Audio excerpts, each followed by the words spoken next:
Bonjour et bienvenue dans Paroles d'Histoire, un podcast consacré à l'actualité des livres, des débats et de la recherche en histoire. André Loez au micro pour parler aujourd'hui de Tolkien, l'écrivain qui a créé La Terre du Milieu, Le Seigneur des Anneaux, à l'occasion de la belle exposition qui s'ouvre aujourd'hui, consacrée à son œuvre à la Bibliothèque nationale de France. Exceptionnellement, la semaine prochaine, pas d'émission, ce sont les vacances de la Toussaint, mais on se retrouvera début novembre. Vous nous retrouvez également sur le site paroledhistoire.fr et sur YouTube, Instagram, Twitter, @paroledhist. N'hésitez pas à nous contacter. Très bonne écoute et à bientôt.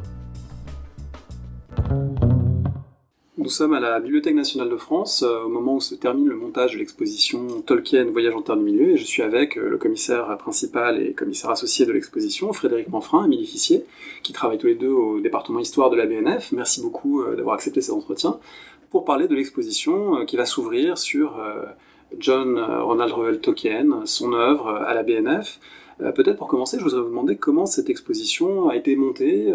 Il y a une originalité, je crois que c'est la première exposition que fait la BN sur un auteur dont les écrits ne sont pas conservés d'une manière ou d'une autre, les manuscrits en tout cas, à la bibliothèque, mais ça vous est quand même paru important, intéressant de faire cette exposition.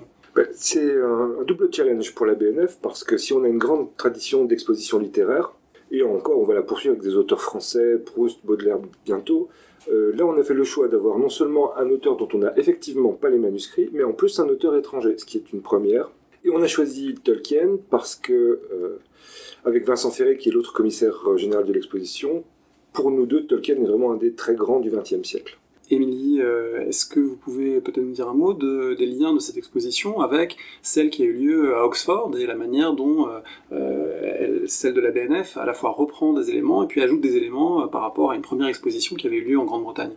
Oui, alors du coup, l'exposition est vraiment une exposition originale à la BNF, puisque, donc, comme vous le disiez, il y a eu une exposition à la Bodleian Libraries à Oxford, également à la Morgan Library aux États-Unis. Et l'exposition de la BNF est vraiment complètement originale parce que, bien sûr, elle reprend certaines pièces de la Bodleian, mais la surface est 4 fois plus grande. On a ajouté des dizaines de pièces qui n'étaient pas présentes dans l'exposition de la Bodleian d'Oxford. L'originalité de notre exposition réside aussi dans les pièces de contextualisation qui servent à éclairer le contexte de création et aussi à faire des renvois vers l'imaginaire des visiteurs, et qui sont des pièces BNF pour la plupart, mais aussi musée de l'armée, muséum d'histoire naturelle, voilà. Donc c'est vraiment une exposition qui reprend bien sûr les archives de la Bodleian, puisque c'est là que se trouve la majorité des archives, également des pièces marquettes, et notamment des pièces inédites qui n'étaient pas dans l'expo de la Bodleian. Alors, est-ce qu'on peut peut-être dire un mot pour les auditrices et les auditeurs de cette Bodleian Library, qui est un lieu très très important en Grande-Bretagne, et un lieu qui a un lien direct avec Tolkien lui-même, puisqu'il a vécu, travaillé à Oxford, et assez naturellement, finalement, la plus grande partie de ses manuscrits a été versée là-bas? Alors oui, la Bodleian, c'est vraiment, c'est la bibliothèque de l'université d'Oxford, donc qui a un rôle assez proche de celui de la Bibliothèque nationale de France, dans la mesure où elle reçoit aussi des exemplaires des publications, des documents publiés en Angleterre. Il y a une forme de dépôt légal. Tout à fait, qui n'est pas tout à fait le même que celui de la BNF, mais en attendant qu'on est face à une bibliothèque qui a effectivement des collections gigantesques, des collections très variées, et notamment beaucoup de papiers d'écrivains liés à Oxford plus particulièrement. On peut citer évidemment Tolkien, mais on peut aussi penser à Lewis Carroll, qui avait enseigné à Oxford un petit peu avant, William Morris, côté pré-raphaélite, qui est aussi très lié à Oxford, et je pense aussi à C.S. Lewis, qui est un des grands amis de Tolkien, qui a lui écrit Narnia, dont les papiers sont aussi à Oxford. Cette exposition de Tolkien, vous dites dans le catalogue, qui est magnifique et qu'on recommande en accompagnement de l'exposition pour ceux et celles qui ne pourraient pas venir la voir à la BNF, vous dites dans le catalogue que cette exposition elle a été aussi montée avec ce qu'on appelle le Tolkien Estate, c'est-à-dire les descendants, les ayants droit de Tolkien. Quelle a été leur implication? On sait en particulier que l'un de ses fils, Christopher, a poursuivi, édité, retravaillé, transmis l'œuvre de son père de façon considérable, on pourra sans doute y revenir. Est-ce qu'il y a une association à l'exposition qui a été faite, que vous avez montée? Alors, le Tolkien Estate, il est effectivement omniprésent dans le projet. D'abord parce que l'œuvre de Tolkien n'est pas dans le domaine public, qui est une question de droit d'auteur, tout simplement. qui nécessite de travailler en étroite collaboration avec les ayants droit.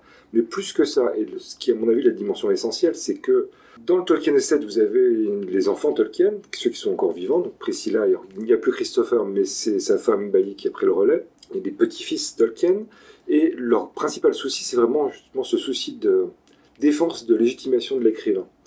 Donc, y compris dans le choix des pièces, les choix de pièces qu'on expose à côté, le Tolkien Estate a joué un grand rôle à la fois de contrôle, bien sûr, parce qu'il y a du droit d'auteur, mais aussi de conseil. J'ai vu que vous aviez une question d'un de vos auditeurs ou d'une de vos auditrices sur Christopher et son rôle dans l'exposition. Donc, comme le disait Frédéric, il fait plus partie du board du Tolkien Estate, puisqu'il a quand même 94 ans. Mais par contre, il y a eu des prêts de la part de la famille. Donc voilà, j'en dis pas plus, mais il y a des reliques à venir voir dans l'exposition. Du coup, du côté de la BNF, vous avez travaillé en bonne intelligence avec la Bodleian et les Tolkien, mais vous avez aussi imaginé des objets, des manuscrits qui pouvaient venir en appui. On parlera tout à l'heure d'un imaginaire lié très fortement au Moyen-Âge. Donc, est-ce que vous pouvez donner peut-être une idée de quelques-uns des objets ou des éléments ou des textes que vous avez voulu mettre en regard des œuvres propres de Tolkien ? Alors, il y en a beaucoup. Ils sont de nature assez diverse parce qu'il y a à la fois, on retrouvera à la fois des manuscrits, des livres imprimés, des objets, et dans les objets, beaucoup de choses différentes également, des ivoires, des armes, donc voilà. Un corps magnifique qui fait penser au corps du Gondor dans Le Seigneur des Anneaux. Exactement. Et qui est conservé chez nous au département des monnaies, médailles et antiques. Donc oui, des pièces BNF, comme je disais tout à l'heure, mais aussi des pièces de musées comme le musée de l'armée qui a prêté énormément d'armes qui servent vraiment à illustrer, ou en tout cas qui servent à nourrir l'imaginaire des visiteurs en lien avec les écrits de Tolkien. Le muséum qui nous prête aussi beaucoup de choses.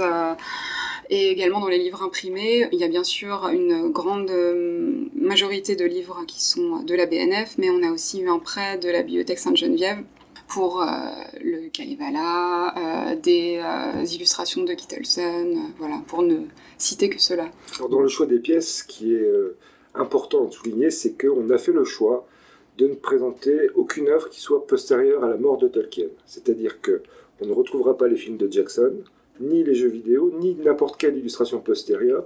Il faut que le visiteur il se recrée un imaginaire à partir des manuscrits et des dessins originaux de Tolkien et d'objets que Tolkien a pu voir de son vivant.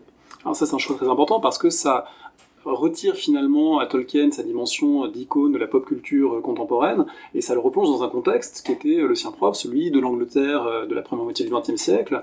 Et du coup, je voudrais qu'on revienne peut-être un petit peu sur lui et sur son parcours. Une des raisons pour lesquelles j'ai voulu faire cet entretien, c'est que pour moi, Tolkien, il y a un double lien à l'histoire. Il y a évidemment l'histoire qu'il imagine, qui résonne avec la grande histoire, avec l'univers médiéval en particulier, mais aussi sa propre histoire, son inscription dans l'histoire du XXe siècle, qui est très spécifique. Et alors, pour commencer peut-être, vous avez évoqué tout à l'heure William Morris, C.S. Lewis. On entend parfois dire que Tolkien aurait créé le genre de la fantasy. En fait, c'est plus complexe. Si on le replace dans son contexte d'écriture, Tolkien, il va travailler sur un terreau et un matériau qui existent déjà de différentes manières.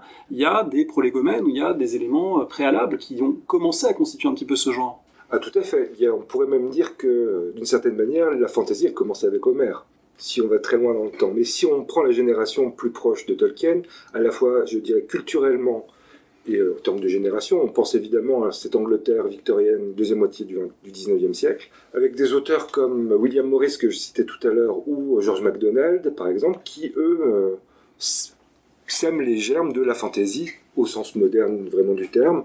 Donc, une histoire dans un monde inventé qui se passe dans un passé lointain, peu précis, ce que Morris ou MacDonald appelaient romance ou tales, qui sont d'ailleurs des mots que Tolkien lui-même reprend ensuite. Donc, effectivement, il est héritier de ces auteurs britanniques du XIXe siècle, et dans ses contemporains à lui, il ne faut pas oublier que 2 ans avant la publication du Hobbit aux États-Unis, Howard publie Conan le Barbare et lance l'Heroic Fantasy. Donc il y a aussi, c'est 1935. Ouais, tout à fait. Donc il y a une mode qui commence à prendre dans le monde anglo-saxon, mode à laquelle Tolkien, je dirais, en fait, on peut même pas dire qu'il est. Je ne sais pas si on est vraiment très très conscient. Lui écrit ce qu'il a envie d'écrire, mais concrètement, il s'inscrit à la fois dans une tradition et dans une mode qui a repris notamment dans le monde anglo-saxon à partir des années 30. Avec peut-être d'autres influences, quand on lit un petit peu sur Tolkien et sa jeunesse, on dit qu'il a été marqué par une représentation de Peter Pan, que c'était un univers aussi fantastique auquel il a été sensible, et puis on pense évidemment à travers l'anneau à Wagner, et on pense à l'opéra wagnérien qui a aussi joué un rôle pour évoquer un monde légendaire issu des anciennes mythologies germaniques. Est-ce que c'est quelque chose aussi qui a pu alimenter cet imaginaire, Émilie Fissier ? Alors, Tolkien lui-même dit de l'anneau des Nibelungen qu'il n'a absolument rien à voir avec son propre anneau, si ce n'est le nom, l'anneau. Donc ça pose déjà quand même un peu le contexte de Tolkien et ses influences supposées ou assumées, ou voilà. Donc bien sûr, et c'est aussi pour ça que nous on a voulu proposer des pièces de contextualisation, mais qui ne sont pas considérées comme des sources de Tolkien. Certaines le sont parce que il a dit clairement qu'il avait lu telle œuvre, qu'il a travaillé sur tel manuscrit, mais c'est plutôt pour faire référence à une culture européenne commune que on pense nos visiteurs ont, ou en tout cas que ça leur parlera, parce que bien sûr, forcément, et vous n'êtes pas le seul, je pense, à penser à l'anneau des Nibelungen, parce que c'est une référence qui fait sens par rapport à Tolkien. On retrouve les nains, on retrouve tout un tas de motifs, même si Tolkien, par exemple, si on parle des nains, les nains de Tolkien n'ont absolument rien à voir avec ceux des Nibelungen, donc... Si on tire le fil de Wagner, ce qui est intéressant de voir, c'est que effectivement, un esprit de la fin du XXIe siècle fait forcément le rapprochement entre le Ring et le Seigneur des Anneaux, ça c'est évident. Le fil qu'il faut tirer chez Tolkien, c'est pas celui de Wagner à proprement parler. Et là, je reviens vraiment à William Morris. C'est William Morris qui, en Angleterre, le premier, republie au XIXe siècle toute la mythologie nordique, les sagas norroises et ainsi de suite. Et c'est ce fil-là, en fait, qui a nourri Tolkien, pas Wagner du tout. Et Tolkien se trouve obligé de se positionner par rapport à Wagner, dans les années 30 en particulier. Et d'ailleurs, pour démonter, entre guillemets, le mythe de Wagner, il va lui-même travailler sur le mythe de Sigurd, et il commence un texte qui s'appelle Sigurd et Gudrun, qui est sa lecture à lui de la mythologie nordique, qui n'est justement pas celle de Wagner. Un autre élément peut-être perdu de vue un petit peu par nos contemporains sur le premier Tolkien ou sur l'enfance de Tolkien, c'est quelqu'un qui grandit aussi en lien avec l'Angleterre rurale du début du XXe siècle et qui est très marqué par l'industrialisation, les transformations rapides du paysage, avec une sensibilité au paysage qu'on retrouvera de différentes manières dans son œuvre, qui évoque par exemple un peu celle d'un D.H. Lawrence dans La Monnaie de Chatterley, c'est-à-dire quelqu'un de marqué par l'industrialisation, un paysage vert, verdoyant, transformé, souillé, entaché par la modernité. C'est quelque chose aussi auquel il a été sensible. Il a grandi, plus exactement, il est né en Afrique du Sud, et puis ensuite a connu cette enfance dans l'Angleterre rurale. C'est quelque chose qui a une influence sur sa vision du monde. Ah oui, clairement. C'est qu'en fait, il a grandi à la fois à la campagne et à la ville, parce que ces lieux d'enfance, l'Afrique du Sud, l'État libre d'Orange, ça dure 3 ans, il passe très peu de temps, il en a très peu de souvenirs d'ailleurs. Ensuite, il grandit un peu dans la campagne autour de Birmingham, et pas mal à Birmingham à proprement parler. Donc il voit à la fois une campagne encore un peu préservée, et une ville industrielle anglaise, avec ses cheminées, la suie, et c'est quelque chose qui le marque très, très profondément, surtout de voir comment, depuis son enfance jusque dans les années 20-30, notamment Oxford, se trouve encombré d'automobiles. C'est vraiment quelque chose qui est très présent dans sa correspondance, qui revient sans arrêt. Et effectivement, il y a un attachement profond à la nature chez Tolkien, aux arbres, dont il est fou et dont il parle très très souvent. Il a presque un côté... il y a toute cette génération anglaise qu'on appelle les anciens, donc des peintres, Samuel Palmer, qui au début de l'industrialisation d'Angleterre sont déjà un peu les fers de lance de ce combat contre la modernité et l'industrie. Et Tolkien est un peu dans cette ligne-là. Et ça se retrouve dans son œuvre de multiples endroits, que ce soit dans Le Hobbit, qui est pourtant un livre pour enfants, ou dans Le Seigneur des Anneaux avec Isengard, qui a été complètement rasé par Saruman, qui a même fait creuser des tranchées à ses Uruk-hai, qui commence à construire des armes, des forges, et voilà. Et même dans Le Hobbit, donc je disais pourtant un livre pour enfants, il y avait un passage qui m'avait marqué parce qu'il écrit vraiment quand les nains se retrouvent chez les gobelins, où ils voient bien que, donc ils constatent que les gobelins ont mis en place tout un tas de machines de guerre, de machines pas que de guerre d'ailleurs, de construction et d'armure et d'arsenal, etc. Et vraiment il y a presque un manifeste sur le fait que vraiment c'est la destruction de la nature et que c'est vraiment le pire qu'on puisse faire dans ce monde, en tout cas qu'il a créé, voilà. Alors on retrouvera évidemment cette inquiétude devant la destruction en lien avec la Première Guerre mondiale. Avant d'y arriver, Tolkien est un étudiant au bâtiment brillant, mais pas tout à fait typique de sa génération, notamment, et ça, des biographes ont soulevé cette question dans son rapport à ce qu'on appelle en Angleterre les classics, la littérature classique gréco-latine qui forme vraiment la colonne vertébrale de l'éducation des classes supérieures britanniques, et il me semble, en tout cas à lire les travaux, que c'est quelque chose avec lequel il a plus de difficultés, et que les deux grands massifs culturels que seraient Shakespeare d'un côté ou les classiques gréco-latins de l'autre ne sont pas pour lui la source première d'inspiration ou d'intérêt, qu'il a plus de réticence envers ça que la plupart des jeunes hommes de sa génération. Alors c'est très complexe parce que lui-même n'est pas très cohérent dans sa correspondance sur le sujet. C'est-à-dire que Shakespeare, par exemple, ils veulent critiquer abondamment en disant, pour faire simple, que Shakespeare salit complètement l'idée de l'elfe. L'elfe chez Shakespeare, dans le Songe d'une nuit d'été, c'est les petites créatures qui se cachent sous des fleurs, des fées clochettes. Évidemment, Tolkien le rejette massivement, mais en même temps, il a une admiration énorme pour Shakespeare. Pareil pour l'Antiquité gréco-latine. Alors effectivement, c'est pas un grand passionné de latin, et ça il le dit, mais par contre, il vénère le grec ancien, et il a Homère en tête en permanence. C'est vraiment un modèle pour lui. Et d'ailleurs, si vous prenez dans Le Seigneur des Anneaux, toutes les scènes de combat, qui sont censées être des batailles dans un monde pseudo-médiéval, on y reviendra plus tard, ça finit toujours en combat singulier comme Achille et Hector. Quel que soit le combat, on retrouve cette configuration de l'épopée antique.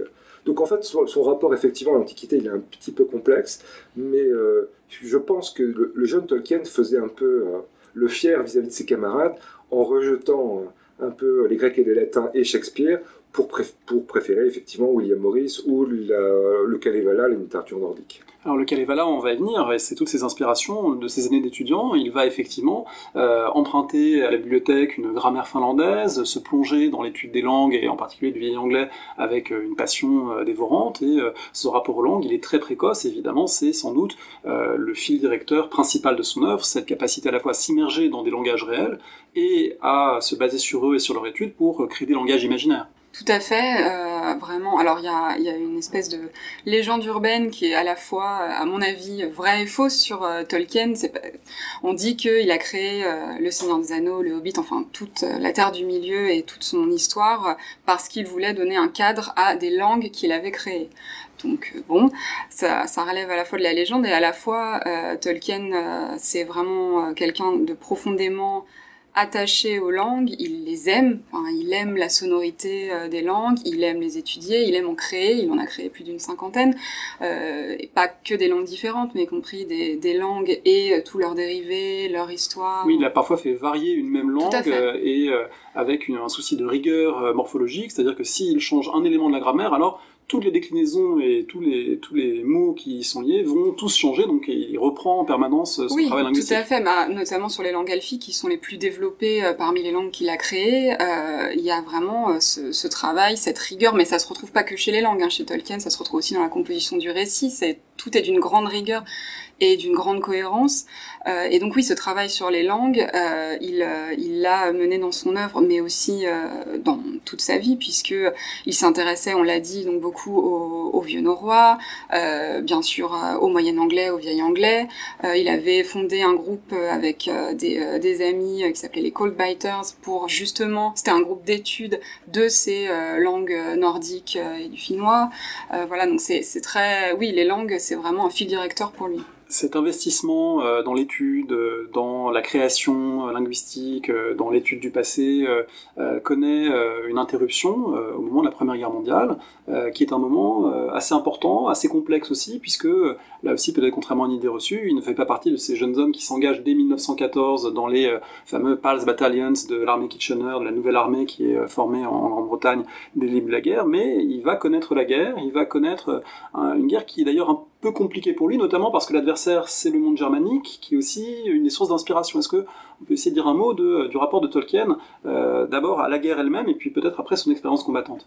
Alors, c'est vrai que ce qu'il est très important de souligner, c'est qu'à Oxford, parmi ses professeurs, là pour le coup, au moment où la guerre se déclenche en août 14, il y a quand même plusieurs tendances qui s'affrontent à l'université entre des plutôt pro-allemands, notamment parmi les professeurs d'études germaniques, très logiquement, dont les liens étaient très très forts avec les universitaires allemands, et puis des patriotes anglais qui sont vraiment déjà à fond derrière Kitchener et prêts à partir.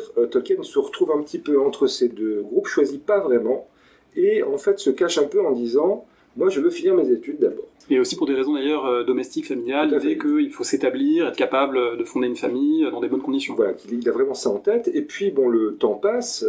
Comme on le sait, il n'y a pas de conscription en Angleterre, donc rien ne l'oblige, en tout cas jusqu'en 1916, à rentrer dans le conflit. Et il en discute avec ses amis, il y a une lettre où il explique que ça devient difficile à Oxford, quand on est un jeune homme vigoureux, d'être là, planqué, alors que les copains sont au front. Donc ça, il commence à sentir la pression sociale, pour le coup anglaise, où on le regarde un peu de travers parce que lui est toujours là.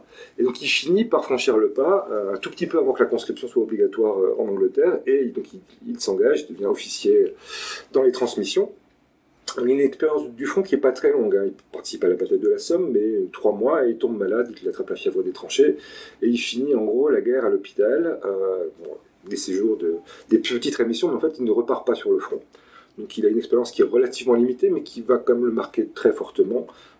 Il dit d'ailleurs que quand il pense au paysage du Mordor, c'est le champ de bataille de la Somme qu'il voit. Ah, c'est le No Man's Land, hein, et c'est quelque chose qui a été souligné par différents commentateurs. D'ailleurs, lui-même a écrit un certain nombre de passages qui se prêtent à cette interprétation. Si on se reporte à la seconde préface, plutôt la préface de la seconde édition de Seigneur des Anneaux, il répond à certaines lectures qui ont été faites de son œuvre, parce qu'elle a été publiée après la Seconde Guerre mondiale, et pas mal de gens voulaient y voir des métaphores, des allégories, des liens avec la Seconde Guerre mondiale. Et lui rappelle que c'est plutôt la première qui l'a marqué, que il y a une phrase dans laquelle il dit, dans cette préface, en 1918, tous mes amis sauf un étaient morts, et finalement on sent que c'est quelque chose qui a une influence sur son œuvre. Est-ce qu'on peut en déceler d'autres traces dans son travail? Alors de la Première Guerre mondiale, il y a vraiment donc ce paysage du Mordor, comme disait Frédéric, il le dit clairement dans une des lettres, hein, que ça doit beaucoup à la Somme au début du siècle. La mélancolie peut-être d'un monde perdu, d'une innocence perdue. Bon, ça c'est toute la génération du feu britannique, hein, qui va travailler ce thème de nous sommes allés en guerre finalement innocents, nous avons tous perdu quelque chose dans les tranchées, et d'une certaine façon l'impossible retour à la normale de Frodon après la quête de l'anneau. Est-ce qu'il n'y a pas quelque chose là qu'on pourrait mettre en parallèle? Il y a plein de fils qu'on pourrait tirer. Il y en a un autre qui me paraît intéressant, c'est le livre s'appelle Le Seigneur des Anneaux. Physiquement il apparaît jamais. Sauron est omniprésent mais jamais concrètement là.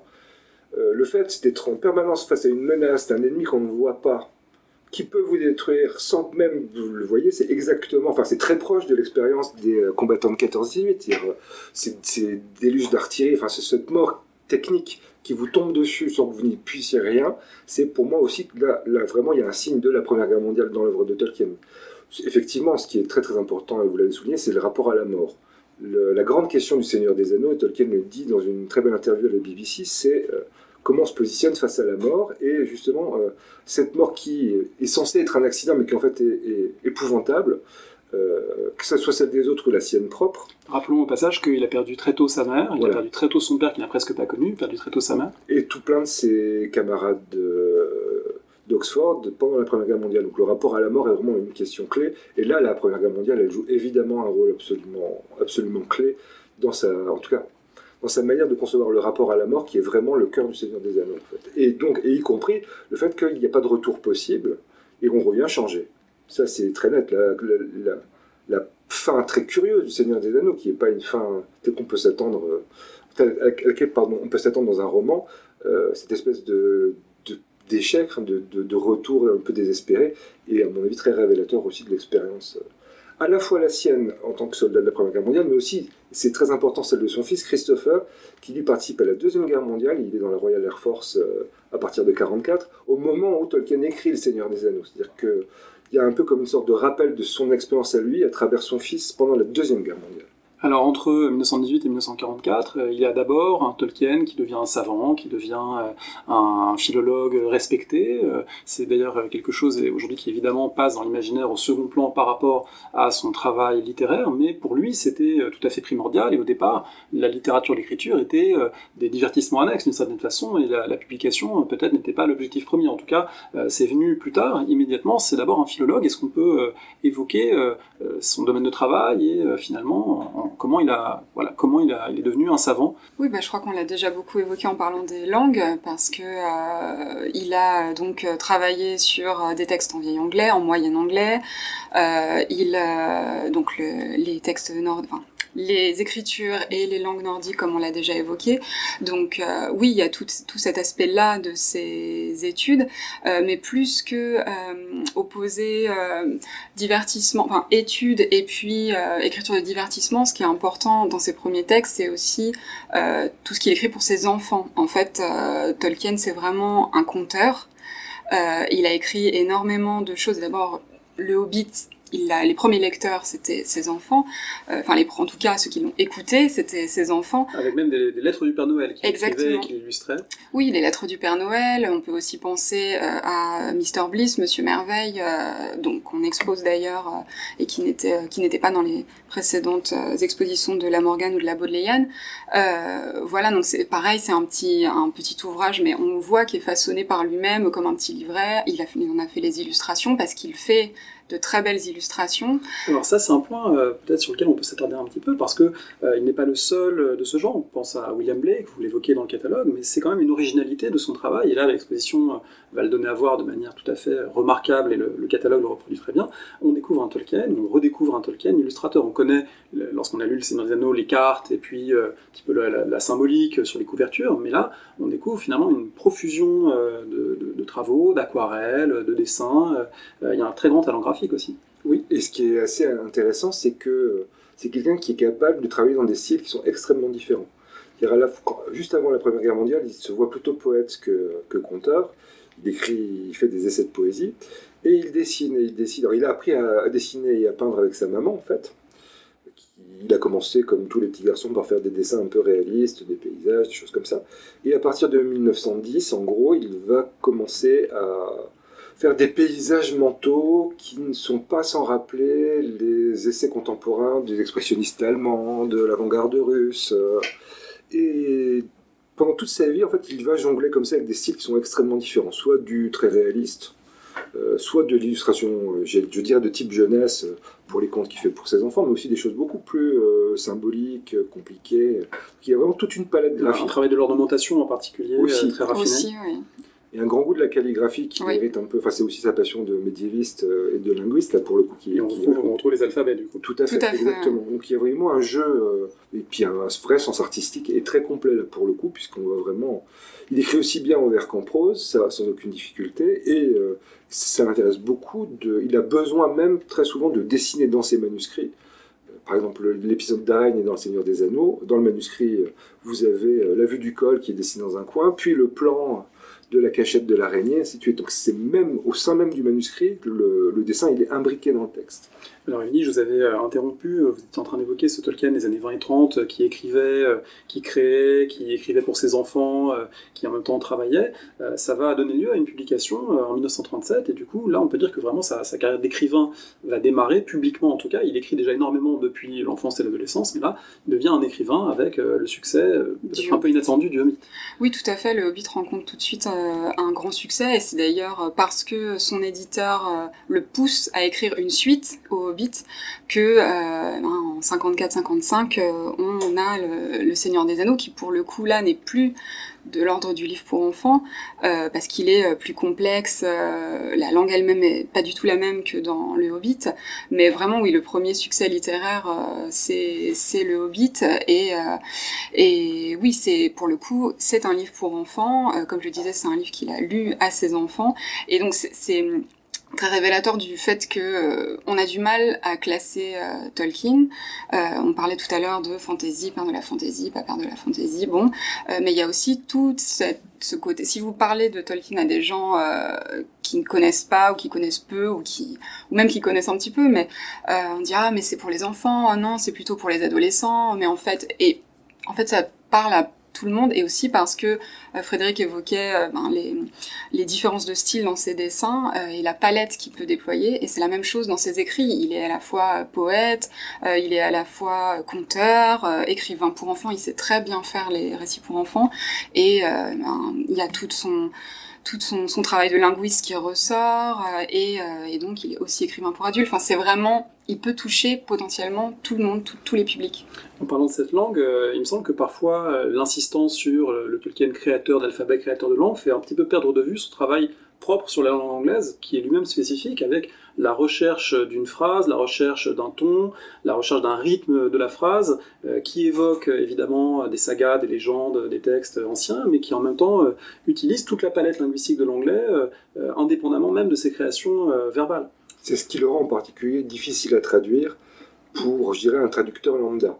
On a vraiment besoin pour Tolkien d'avoir des traducteurs qui soient des spécialistes de l'œuvre, parce que justement, il y a toute cette subtilité, cette connaissance vraiment profonde de l'anglais, de la poésie anglaise, notamment de la poésie médiévale anglaise. Il y a une métrique, quand on le lit dans le texte, on se rend compte, même sans du tout en être spécialiste, que la phrase a un rythme très particulier, et que ça renvoie vraiment à sa propre connaissance de la poésie. Tout à fait, c'est d'autant plus difficile à rendre en traduction que, évidemment, les principes, de versification en français ne sont pas du tout les mêmes que ceux de la poésie anglaise, notamment médiévale, mais pas uniquement. Donc effectivement, il y a une vraie difficulté à le traduire, et en tout cas à respecter ou à donner cette impression justement de musique de la langue que Tolkien met dans tous ses textes, là, pour le coup, et y compris dans des comptines que vous avez soit dans le Hobbit, soit dans le Seigneur des Anneaux. C'est omniprésent, le texte est vraiment scandé par des poèmes, des chansons, à la fois en elfique et en anglais d'ailleurs, il y a les deux. C'est vraiment quelque chose qui lui tient spécialement à cœur, et on en revient toujours à cette musique de la langue qui pour lui est vraiment première. Avec, si je ne me trompe pas, dans les mythes originels tels qu'il les a construits pour la Terre du Milieu, pour ce monde, l'idée que c'est la musique qui est créatrice, que finalement l'acte créateur, c'est pas un dieu omniscient, ce serait pas un moment créateur, ce serait la musique en quelque sorte qui crée le monde. Alors il y a quand même, on dirait pas un dieu parce que c'est une puissance créatrice unique, Eru Ilúvatar, le père de tout. Donc il y a quand même cette puissance unique à l'origine de la cosmogonie de Tolkien. Avec ensuite des divinités qui se déclinent en Valar et Maiar, qui sont d'autres puissances créatrices pour le monde. Mais effectivement, Eru Ilúvatar permet aux Valar de créer le monde grâce à une musique, par une musique. Donc oui, la musique est très très importante, et la musique des mots bien sûr, pour la création même originelle de la cosmogonie de Tolkien. On voit tous ces emboîtements entre la création de l'artiste et la création telle qu'il la projette dans son œuvre. Cette œuvre, elle va connaître un succès de plus en plus important, donc dans les années 1950 avec Le Seigneur des Anneaux, qui lui-même a une réception qui est assez intéressante, notamment parce que c'est un texte dont on va s'enticher dans différents milieux, et notamment en Californie, au moment où il va devenir presque à son corps défendant, un peu un symbole de la contre-culture. En tout cas, il va connaître une réception peut-être très éloignée des intentions originales de Tolkien. C'est quelque chose qui l'a beaucoup surpris. L'édition marche bien en Angleterre, certes, dès 54-55, mais effectivement, à partir du début des années 60, il y a une édition pirate aux États-Unis qui circule sous le manteau, sur les campus essentiellement, et effectivement, Tolkien il est repris pour trois raisons principales par les mouvements un peu underground américains, puis par le mouvement hippie carrément. Il y a l'herbe à pipe, qui quand même, il faut le dire, c'est vrai, joue un rôle, certainement. La défense de la nature, une sorte d'école on le considère un peu comme un des pères de l'écologie, ce qui est pas faux quand on lit le Seigneur des Anneaux, et ce refus de la guerre. Donc on est en plein moment de la guerre du Vietnam, on voit sur les campus, à Berkeley notamment, fleurir des badges, Frodo is alive, Gandalf President, ça devient vraiment... oui, et ça c'est une figure de la contre-culture aux États-Unis, et ensuite ça se répand évidemment, ça se répand très loin. Et Tolkien ne comprend pas très bien ce qui se passe, et c'est assez touchant de voir ce vieux monsieur qui répond à toutes les lettres qu'on lui envoie. Enfin, il reçoit des tombereaux de lettres des États-Unis, et qui répond à des sollicitations, à des questions de ses étudiants américains, et pas que de ses étudiants américains. Les Beatles s'intéressent de très près au Seigneur des Anneaux. On a failli avoir une version en film avec les Beatles, ce qui qui finalement n'a pas lieu parce que on est en 68, les Beatles se séparent en 69, voilà, c'est un peu l'histoire des Beatles qui a fait que ça n'a pas marché. En tout cas, il y a eu un projet. Avec au passage sur les campus l'utilisation pacifiste du Seigneur des Anneaux, qui est un peu paradoxale parce que c'est malgré tout une guerre nécessaire, jugée nécessaire, et une forme de sacrifice nécessaire. La lecture pacifiste du Seigneur des Anneaux, elle n'est pas si évidente non plus. On peut en faire une lecture pacifiste, mais c'est aussi tordre un peu l'œuvre dans un certain sens qui n'était pas forcément celui que Tolkien avait imaginé. Oui et non, parce qu'il y a quand même plusieurs passages dans le Seigneur des Anneaux sur justement cette guerre qui n'est pas souhaitée, mais qui est nécessaire. Ils vont à la guerre. Alors il y a des discours notamment de Faramir, le frère de Boromir, les enfants de l'intendant Denethor du Gondor, pour resituer. Un des personnages les plus maltraités par les films, si je peux me permettre. Je ne donnerai pas mon avis là-dessus, mais en tout cas, dans l'œuvre, il est certain que Faramir porte est l'un des porteurs de cette parole sur cette guerre à laquelle lui ne va pas pour la gloire personnelle, il n'y prend pas goût, il n'y a pas de goût à la guerre, il le dit clairement, mais par contre, il y va parce que il faut défendre son peuple, il faut défendre aussi une certaine idée de la nature, du bien dans le monde de la Terre du Milieu. Et c'est important que ce soit Faramir qui tienne ce discours-là dans l'œuvre, parce que Faramir, c'est, je pense, un des personnages importants pour Tolkien, puisque il lui a également prêté un des rêves que Tolkien faisait régulièrement, qui est plutôt lié au mythe de l'Atlantide, donc qui renvoie à l'île de Númenor dans la cosmogonie de Tolkien, et ce rêve d'une grande vague qui submerge une terre, et il l'a prêté à Faramir. Donc Faramir est vraiment, pour moi, un porteur de messages dans l'œuvre, et vraiment il y a tout au long du Seigneur des Anneaux cette idée de la guerre non comme choix, mais qu'on doit faire parce qu'on n'a pas le choix. Et de la même manière, vous évoquiez le sacrifice de Frodo, c'est pareil, il y a une citation d'Elrond qui dit que de toute façon c'est les petites mains qui font tourner les grandes roues du monde, parce que les grands, eux, regardent ailleurs, mais de toute façon elles doivent le faire. Il n'y a pas d'autre choix que ça, même si on n'est pas sûr d'aller jusqu'au bout, même si on sait que c'est du sacrifice, il faut le faire. Alors ces lectures très contemporaines de Tolkien au cœur des années 60, elles contrastent évidemment avec ses sources d'inspiration qui, elles, sont beaucoup plus anciennes, qui renvoient à un univers, je ne sais pas si médiéval d'ailleurs est le bon terme, parce que c'est un ensemble de choses qui renvoient à des espaces différents qui ne sont pas tous du même Moyen-Âge, parce que le Moyen-Âge occidental chrétien, c'est pas exactement l'univers culturel de Tolkien, c'est la mythologie nordique en particulier qui l'intéresse, et donc quelque chose qui est antérieur encore à la civilisation médiévale telle qu'elle se déploie par la suite en Angleterre même. Est-ce qu'il n'y a pas d'ailleurs chez Tolkien quelque chose qui renvoie à l'avant de la conquête par les Normands, à l'avant on va dire, la médiévalisation de l'Angleterre, une Angleterre qui serait autre, qui appartiendrait encore à une autre ère culturelle? Alors, il en veut beaucoup à Guillaume le Conquérant, ça c'est certain. Pour lui, les Normands ont détruit ce qu'était l'Angleterre anglo-saxonne, qui lui tient spécialement à cœur, d'abord linguistiquement, on en a beaucoup parlé, mais pas uniquement. C'est-à-dire que toute une culture, toute une mythologie, dont il ne reste que des bribes, et la bribe la plus importante étant le Beowulf, qui est son texte fétiche de la littérature anglo-saxonne, qu'il a édité d'ailleurs, et traduit, qui est vraiment le texte sur lequel il travaillait le plus avec ses étudiants, qui est vraiment pour lui la grande référence. Le grand projet de Tolkien, il le dit que jeune homme, c'est de recréer une mythologie à l'Angleterre, mythologie qui a été en grande partie détruite par les Normands et, j'allais dire, après complètement dévoyée par ce qu'il appelle le fatras celtique, donc il dit ça, mais en même temps, il les aime beaucoup aussi, c'est Arthur, en gros. Et donc lui, son rêve, ça aurait été vraiment de retrouver ces traces de cette Angleterre, après les Romains et avant les Normands, en gros. Vraiment, c'est ça qui l'intéresse le plus. On le retrouve dans pas mal de ses textes de fiction. On le retrouve même, quand il crée les Rohirrim, le peuple du Rohan, il a en tête les cavaliers de Mercie, ce royaume du centre de l'Angleterre. Le Rohirrim lui-même est une déclinaison de dialecte mercien, il joue beaucoup là-dessus. Ça, c'est vraiment pour lui, s'il aurait vraiment voulu préserver quelque chose de l'Angleterre médiévale, c'est cette Angleterre médiévale-là. Donc, pas celle d'après. Alors, même si il va s'intéresser beaucoup à l'Angleterre du XIVe siècle, tout ce qui est autour de Geoffrey Chaucer, c'est une autre période qui va l'intéresser un peu.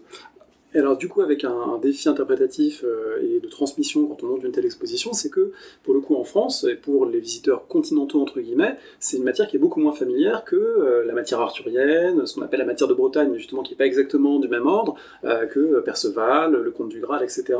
On est dans un autre imaginaire médiéval. Justement, oui, c'était tout le défi de l'exposition, et c'est aussi pour ça qu'on a fait le choix de présenter des pièces de contextualisation. C'était pour que... on a fait exactement le même raisonnement que vous, à savoir que les visiteurs continentaux et a fortiori français... C'est vous qui avez ce raisonnement, c'est moi qui l'ai lu et qui vous le recommande. Ah, bon, bah voilà, alors... Je précise bien que c'est en vous lisant que je pose Oui, non, mais vraiment, c'était vraiment le défi, parce que, à la fois, si on sait qu'il y a énormément de lecteurs français qui adorent Tolkien, qui le connaissent même certainement mieux que nous, pour certains, il y a quand même cet enjeu de référence. On a beaucoup parlé du fait que Tolkien n'était pas n'importe qui, était un professeur à Oxford, avait été extrêmement érudit, et même si l'œuvre est accessible à tout le monde, oui, il y a des choses dans la culture commune, mais pas que commune finalement, qui éclairent l'œuvre, qui permettent en tout cas de tirer des liens, de tisser des choses, et oui, et les pièces de contextualisation sont aussi là pour ça, pour évoquer telle période du Moyen-Âge, telle ou telle autre, la fin du Moyen-Âge aussi pour les armes. Il y a vraiment beaucoup de choses, de la même manière que dans l'œuvre, il y a beaucoup de périodes différentes, en fait, si vraiment on veut faire des références, parce que les hobbits, pour le coup, vivent dans le comté, qui n'a pas grand-chose à voir avec un village médiéval, c'est des petits paysans, on pourrait dire 19e siècle, enfin voilà, c'est au début du 20e siècle, ça n'a rien à voir avec les Rohirrim, qui n'ont rien à voir avec le royaume de Gondor, donc voilà, c'est pour... La géographie est aussi une manière pour lui de juxtaposer les époques et les sources d'inspiration. Tout à fait. Il en joue beaucoup d'ailleurs, parce que on le sait beaucoup par sa correspondance. C'est pas forcément évident quand on lit les textes, mais quand on voit Minas Tirith, cette cité assiégée qui la porte du Gondor, on a Byzance en tête. C'est assez évident. Le rôle de Minas Tirith, c'est Byzance. Cette espèce ce dernier verrou qui protège de l'invasion venue d'Orient, en l'occurrence en terre du milieu. Mais enfin, il y a vraiment des parallèles. Lui-même le dit d'ailleurs. Il estime que, en gros, le comté serait à la latitude d'Oxford, et que Minas Tirith, on est à peu près au niveau de Florence. Donc, on est dans le bassin méditerranéen. On va vers l'est de la Méditerranée. Tout à fait. Donc lui-même joue beaucoup avec ça. Et par exemple, quand il parle des Rohirrim, donc ces cavaliers du Rohan, il se dit, tiens, ça pourrait être les petits personnages de la tapisserie de Bayeux. On peut se les imaginer comme ça. Quand il imagine des scènes de bataille, il a un petit peu en tête justement ce cycle arthurien avec des chevaliers qui sont censés vivre au 6e, 7e siècle, mais qui ont quand même plutôt un look 14e, 15e siècle, mais avec une espèce de Moyen-Âge complètement réinventé. Ce qui est finalement ce qui devient le propre de la fantasy, tout à fait. C'est cette capacité à englober différents Moyen-Âge, différents univers médiévalisants dans un même cadre, avec au-delà d'ailleurs des contextes propres ou des équipements, des apparences des personnages, également des thèmes. Le thème de la quête, il a beau ne pas être spécifiquement anglo-saxon ou norrois, on le retrouvera à d'autres moments du Moyen-Âge, et du coup évidemment il imprègne son œuvre. Oui, bien sûr, alors avec vraiment un parallèle intéressant entre le Hobbit et le Seigneur des Anneaux, parce que dans le Hobbit, il y a vraiment une quête, on va retrouver un trésor qui est le trésor perdu d'Erebor, qui a été volé par le dragon Smaug, alors que dans le Seigneur des Anneaux, on a déjà l'anneau. Frodo a l'anneau au début de l'œuvre, donné par Bilbo, et le but n'est pas d'aller chercher quelque chose, donc il y a pas cette quête du Graal à laquelle on peut penser bien sûr. Au contraire, la quête, c'est d'aller détruire cet objet qu'on a déjà en main, et donc peut-être qu'en fait on va chercher quelque chose d'autre, quelque chose d'immatériel à travers cette quête dans le Seigneur des Anneaux, parce qu'en fait le but de la quête de Frodo, c'est le sacrifice pour aller détruire cet anneau. Donc il y a des variations sur le thème de la quête, je dirais, chez Tolkien, en tout cas entre ces deux œuvres, et c'est très intéressant à voir, parce que bien sûr on pense à la quête tout de suite, mais c'est plus que ça dans le Seigneur des Anneaux. En tout cas, c'est autre chose que simplement une compagnie qui part pour aller chercher un objet mythique. C'est tout l'inverse. Le rapport au Moyen-Âge, il est aussi très intéressant dans la manière dont Tolkien travaille ses textes. On est dans un monde imaginaire, il n'y a aucun doute, même s'il lui-même dit qu'il y a des parallèles qui pourraient être faits avec une Europe préhistorique, en tout cas géologiquement parlant. Ce qui est quand même très intéressant, c'est quand il écrit son légendaire, donc l'ensemble de ses textes, il va écrire des annales, des chroniques. Quand il fait de la poésie, il fait des laits, qu'il utilise la littérature médiévale sous tous ses aspects pour créer, une fausse histoire à cette terre du milieu, mais qui reprend les codes, en tout cas de l'écriture, de l'histoire médiévale occidentale. Et c'est d'autant plus drôle qu'il va même s'amuser jusqu'à faire ce que font encore aujourd'hui les étudiants, les médiévistes qui travaillent sur les textes, c'est la tradition des textes. C'est un texte qui est réputé avoir été écrit au Gondor à telle époque, qui a été transmis par un manuscrit qui nous vient d'un tel.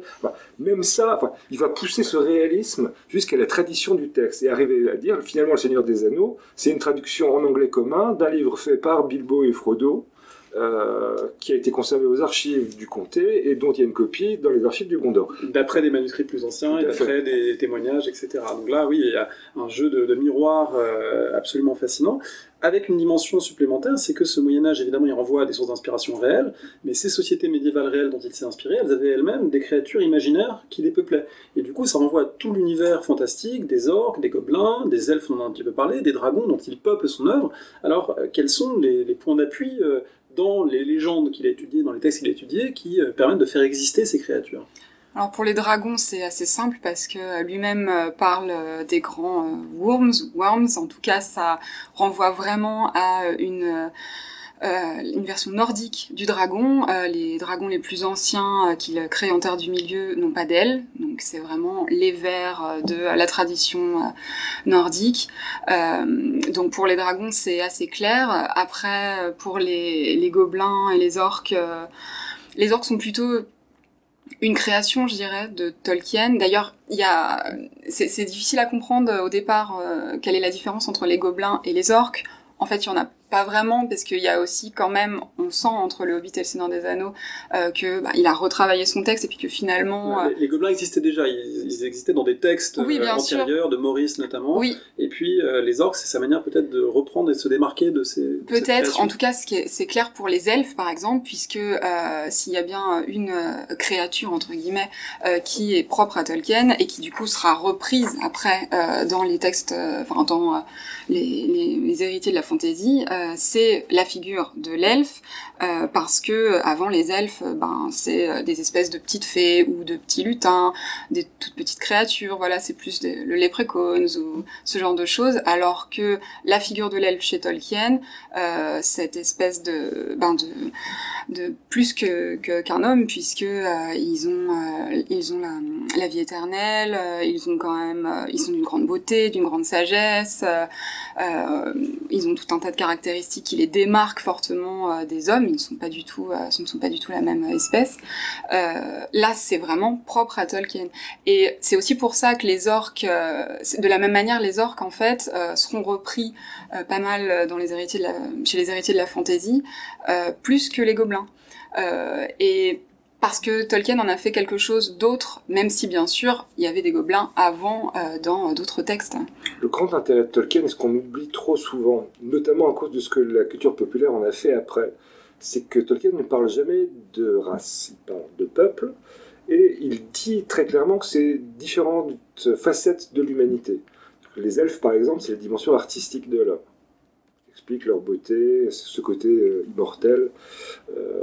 Voilà, les nains, c'est les travailleurs, les mines, ainsi de suite. C'est vraiment ensuite que les choses se sont vraiment clivées, simplifiées à outrance, et que vous avez maintenant dans les jeux vidéo, par exemple, on parle carrément de race, on assume le terme de manière assez violente, même, mais on est très loin du propos de Tolkien, et j'allais dire, ça revient un peu, ça fait un retour de flamme, parce que du coup, on a pu taxer Tolkien de conservateur, voire de réactionnaire même. Tout ça parce qu'on n'a pas bien voulu lire, et on n'est pas du tout dans une question de race, on est vraiment dans différentes facettes d'une humanité. C'est le jeu vidéo, et c'est aussi d'ailleurs le jeu de rôle, puisque quand on fait des jeux de rôle, on est amené à choisir, entre guillemets, sa race, et c'est un vocabulaire qui est repris après par le jeu vidéo, mais évidemment, c'est pas celui, vous avez raison de le rappeler, de Tolkien, qui n'a pas cette nomenclature-là, qui est au contraire, d'une certaine manière, les orques sont des hommes déchus. Hein, c'est plutôt des elfes, ce serait plutôt des elfes déchus à l'origine, ce seraient des elfes qui auraient été en fait, quand les elfes, donc c'est le premier peuple qui s'est éveillé en Terre du Milieu. C'est les enfants d'Ero Ilúvatar, le père de tout. Et le second peuple, ce sont les hommes. Et du coup, selon la cosmogonie, c'est Melkor Morgoth, donc un Valar déchu, qui aurait capturé les elfes, certains des elfes à leur éveil, et qui les aurait tellement torturés, qui leur aurait fait subir de tels traitements qu'ils seraient devenus ces espèces d'humanoïdes complètement avides de sang et de destruction que sont les orques. Mais ceci dit, la plus belle preuve qu'on ne peut pas parler de race à proprement parler, c'est qu'il est tout à fait envisagé chez Tolkien qu'une elfe épouse un homme, et réciproquement d'ailleurs, ce qui prouve bien que lui, dans sa tête, en tout cas, les différences ne sont pas si marquées, en tout cas pas en termes de race ou d'espèce. Un dernier point peut-être sur la dimension médiévale de l'œuvre, c'est presque aussi une dimension médiévale des manuscrits. Vous faites la remarque quelque part dans le catalogue que les manuscrits de Tolkien ressemblent à des palimpsestes médiévaux, c'est-à-dire ces textes ayant inlassablement biffés, réécrits, réutilisés, avec un retour sur l'œuvre et sur le choix des termes, etc. En travaillant sur ces manuscrits, est-ce que c'est une dimension qui vous a frappé ? Alors, il y a deux dimensions qui rappellent fortement le manuscrit médiéval. Il y a d'abord la calligraphie. Ouais. Quand il fait des mises au propre, on a des manuscrits qui graphiquement sont d'une réelle beauté, ce qui n'est pas si fréquent chez les écrivains du XXe siècle. Parce que là, on a vraiment des manuscrits qui sont des objets d'art à part entière, quand c'est des mises au propre. Et l'autre dimension qui rappelle effectivement beaucoup le Moyen-Âge, c'est ces sortes de petites listes qu'il se fait pour être sûr de ne rien oublier, ces petites marginalia, ces petites précisions, parfois un petit dessin qui attire l'attention sur un passage. Donc effectivement, on sent que c'est... Une dynamique de l'écriture qui est presque médiévale entre le texte et la marge. Tout à fait, c'est-à-dire qu'il joue beaucoup, il utilise le papier de manière la plus extensive possible. Et alors c'est assez frappant sur certains, notamment sur des cartes sur lesquelles il revient. On a parfois 6 ou 7 ou 8 même passages, donc il commence en général à l'encre noire, puis bleue, puis rouge, puis verte, puis il n'a plus d'encre, donc il passe à la craie rouge, à la craie blanche, crayon de papier, et à la fin des comptes, il dit à Christopher, redessine propre.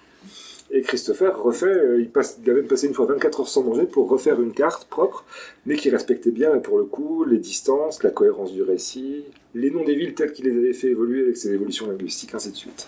Là, évidemment, on ne peut que faire une brève allusion au travail gigantesque mené par Christopher Tolkien pour mettre en forme, évidemment, les milliers de pages laissées par son père après sa mort, et notamment, ça donnera le Silmarillion qu'on ne peut qu'évoquer. Pour finir, si je devais vous demander à chacune un objet sur lequel vous avez particulièrement aimé travailler en montant cette exposition.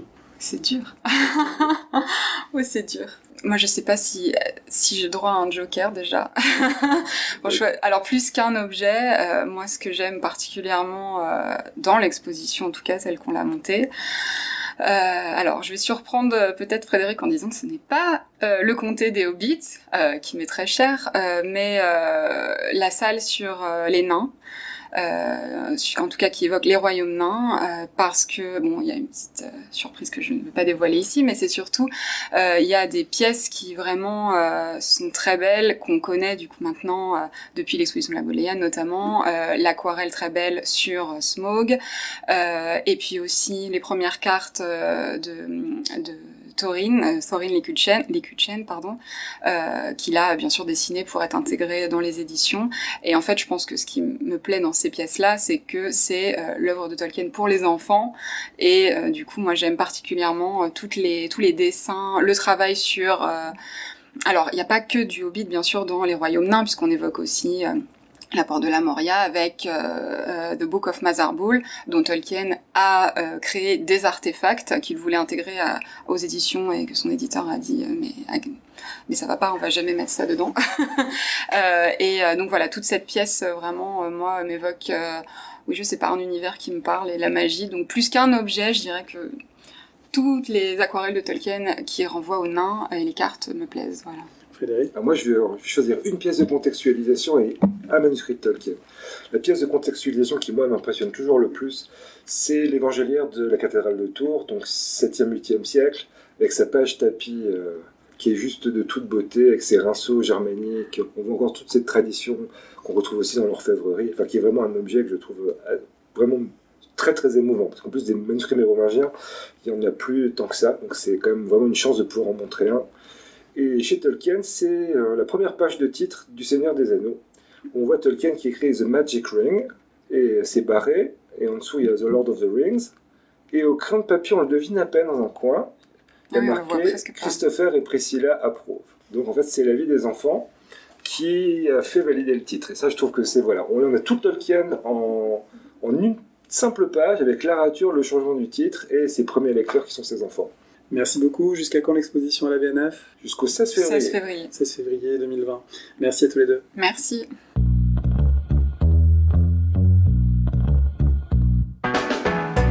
Merci de nous avoir écoutés. Rendez-vous sur le site www.paroledhistoire.fr pour toutes les informations sur le podcast, pour vous abonner, écouter ou télécharger les autres émissions.